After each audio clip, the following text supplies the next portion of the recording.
Assalamualaikum warahmatullahi wabarakatuh. Perkenalkan, nama saya Dalilatun Nasuha, NIM E 2019-2169 dari kelas Ekonomi Syariah 4 semester 3.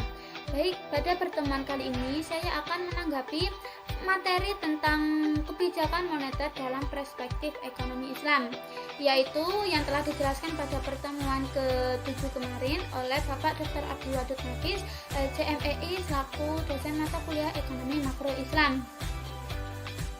Untuk yang pertama, saya akan membahas terlebih dahulu materi yang telah diupload di dalam YouTube dari Bapak Dr. Abdul Wadud, yaitu di dalam video telah dijelaskan tentang pengertian, jenis-jenis, hingga instrumen tentang kebijakan moneter dalam perspektif ekonomi Islam. Moneter adalah segala sesuatu yang berhubungan dengan uang atau keuangan, sehingga kebijakan moneter adalah seperangkat kebijakan ekonomi yang dibuat untuk mengatur ukuran serta tingkat pertumbuhan pasokan uang di dalam perekonomian dalam sebuah negara.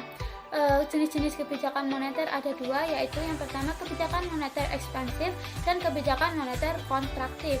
Kebijakan moneter ekspansif atau yang disebut juga dengan monetary expansive policy merupakan kebijakan yang diambil untuk meningkatkan jumlah uang yang beredar. Nah, tujuan dari kebijakan ini adalah untuk mengatasi pengangguran dan meningkatkan daya beli masyarakat.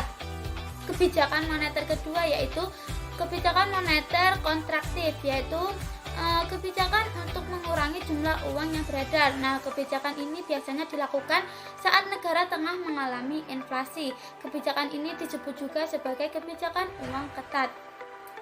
Tujuan kebijakan moneter di sini ada 8. Yang pertama yaitu mengedarkan mata uang sebagai alat pertukaran dalam perekonomian. Yang kedua, menjaga kestabilan harga. Yang ketiga, menjaga kestabilan ekonomi. Yang keempat, meningkatkan kesempatan kerja. Yang kelima, memperbaiki neraca perdagangan kerja masyarakat. Yang keenam, distribusi likuiditas yang optimal. Yang ketujuh, mempertahankan keseimbangan antara IS dan RM. Yang kedelapan yaitu pertumbuhan ekonomi dan pemerataan pendapatan. Instrumen kebijakan moneter ada 6. Yang pertama yaitu kebijakan operasi pasar terbuka. Yang kedua, kebijakan diskonto. Yang ketiga, kebijakan cadangan kas. Yang keempat, kebijakan kredit ketat. Yang kelima, kebijakan dorongan moral. Dan yang keenam yaitu penyesuaian tingkat suku bunga. Ada beberapa mazhab instrumen kebijakan moneter dalam ekonomi Islam. Di sini disebutkan dua, mazhab pertama dan mazhab kedua. Mazhab pertama atau Iqtasyaduna, yaitu pada masa awal Islam tidak diperlukan suatu kebijakan moneter karena sistem perbankan hampir tidak ada dan penggunaan uang sangat minim. Jadi tidak ada alasan yang memadai untuk melakukan perubahan-perubahan terhadap penawaran akan uang melalui diskresioner. Kemudian mazhab kedua yaitu mainstream. Tujuan kebijakan moneter pemerintah adalah maksimalisasi alokasi sumber daya untuk kegiatan ekonomi produktif. Al-Quran melarang praktek penumpukan uang atau money hoarding karena membuat uang tersebut tidak memberikan manfaat terhadap peningkatan kesejahteraan masyarakat.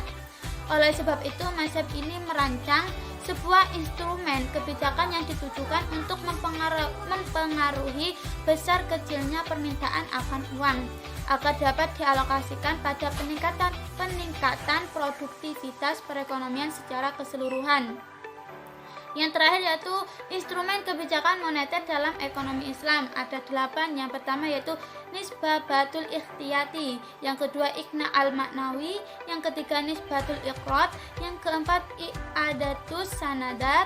Yang kelima, as-suq wal islamiyah. Yang keenam, islamic suku. Dan yang ketujuh, al-istismar al-hukumi. Dan yang terakhir yaitu ke-8, adatut tasdiq. Nah, itu adalah materi yang telah dijelaskan di dalam video. Nah, tanggapan saya di sini saya akan menambahkan sedikit tentang kebijakan moneter dalam perspektif ekonomi Islam.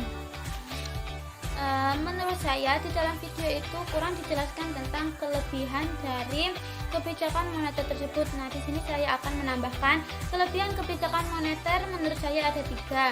Yang pertama yaitu tidak menimbulkan masalah crowding out atau suku bunga yang meningkat.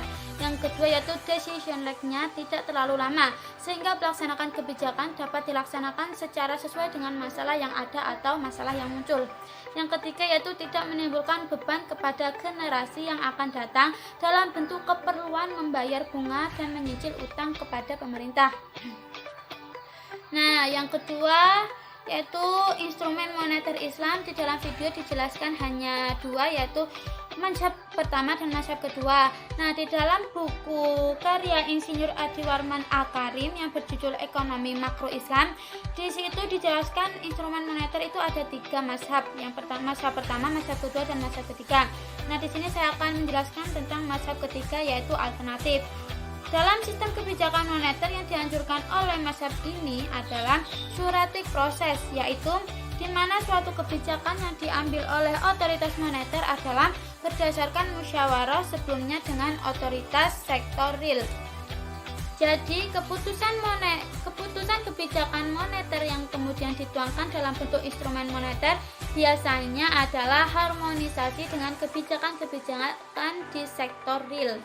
Kemudian tanggapan yang ketiga yaitu di dalam video kurang dijelaskan tentang perbedaan kebijakan moneter dalam Islam dengan kebijakan moneter konvensional. Nah, yang pertama perbedaannya yaitu dalam kebijakan moneter syariah atau Islam, yaitu sektor perbankan syariah menetapkan sistem pembagian keuntungan dan kerugian atau profit dan loss sharing, sedangkan konvensional, sektor perbankan konvensional menerapkan sistem bunga.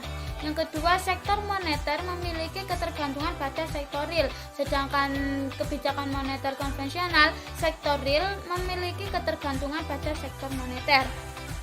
Yang ketiga yaitu manajemen moneter Islam menggunakan metode penghapusan suku bunga dan adanya kewajiban pembayaran pajak atas biaya produktif yang menganggur. Sedangkan dalam konvensional, manajemen moneter konvensional menggunakan paradigma uang pasif dan uang aktif. Nah, mungkin itu saja tanggapan materi dari saya. Kurang lebihnya mohon maaf. Wabillahi taufiq wal hidayah. Wassalamualaikum warahmatullahi wabarakatuh.